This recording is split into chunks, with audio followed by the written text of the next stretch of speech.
One of my favorite players in the NBA is Bradley Beal, and Bradley Beal is about to have to make a big-time decision. So, for those who don't know, come a week from today, next Friday, July 26th, Bradley Beal is officially up for a new contract with the Washington Wizards. They can give him a 3-year deal around $111 million.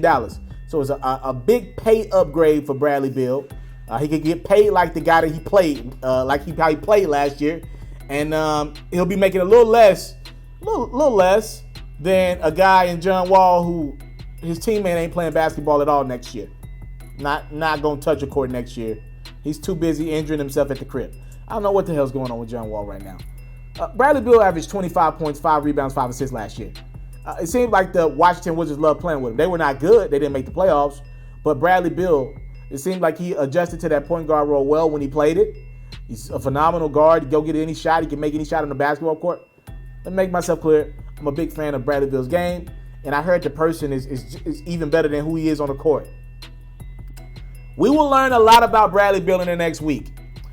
Will he fill the mold? And I'm afraid of this, that he's going to fill this Damian Lillard, Russell Westbrook type mold where he's too loyal to the organization. If Bradley Beal hops on this 3-year, $111 million offer because he wants to get paid, and I ain't mad at him, like, you work your behind off, you want to be compensated correctly. If he takes that 3-year, $111 million offer from the Wizards, we'll know all we need to know. And he's not even up for this is not his last year. He's got another year remaining on that deal. He's not free to 2021 summer, right? If he takes this 3-year extension, we'll know, okay, he'll probably never win. He's still young, but he probably will never win. But he'll be paid, and he'll be really good, and he'll keep Washington fairly relevant. We'll see what happens when John Wall returns to the court the following year.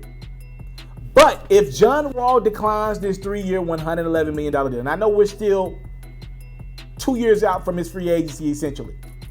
If he declines that offer from the Wizards, that is the first drop in a bucket that's going to have a lot of rain over the next couple years. A lot of concerned faces in Washington. A lot of tears going to be in this bucket because every month or so, it'll only pick up. The Wizards are going to keep offering that deal. And if every time Bradley Beal says, nah, I don't want an extension. I want to play my contract. I don't want to be a free agent.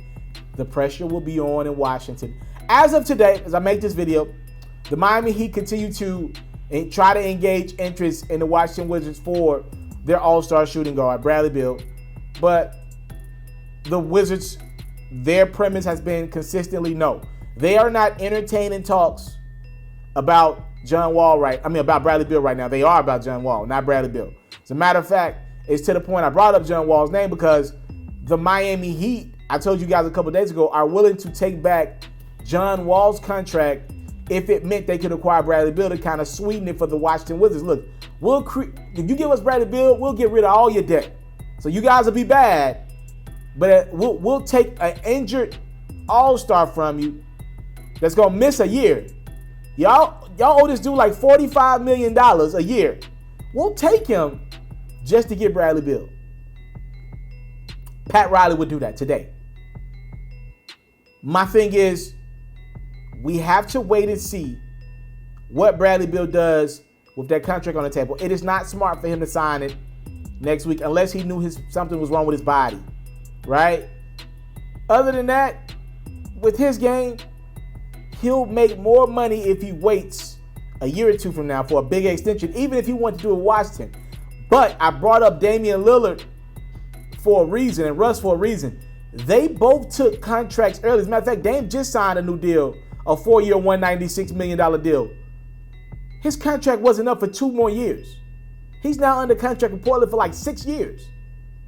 He signed a new deal 2 years out, right? From that deal expiring. So it's not unheard of for a guy of Bradley Beal's loyalty and just being a good dude. We've seen it before. We just saw it with Dame. We'll see what Bradley Beal does. A big decision coming up for him in a couple weeks. I'm telling you, this is the guy that everybody's going to want in free agency. You want a guy like this. No BS type dude, not coming in to make headlines. He's married. He's a faith guy. He's about to be married, I think. He's a faith guy. This dude is phenomenal, man. On and off the court. I hear nothing but great stuff about Bradley Beal. Every owner in the NBA is going to want a guy like this on their roster. He'll have as much interest as any free agent has had in quite some time. Because not only will the big teams want him, all the small market teams are like, yo, give us a shot. We'll treat you right. And he might go for it. We'll see. I came from nothing, but I want everything God has for me. I interview celebrities. I talk sports. I still represent the culture. You are now tuned in. Yeah, we locked in right now, Mr. Taliaferro. Mr. Taliaferro. Shout out to Mr. Taliaferro. You're watching Mr.Taliaferro TV. Mr. Taliaferro TV. Here with the triple B's, you can't do nothing but win.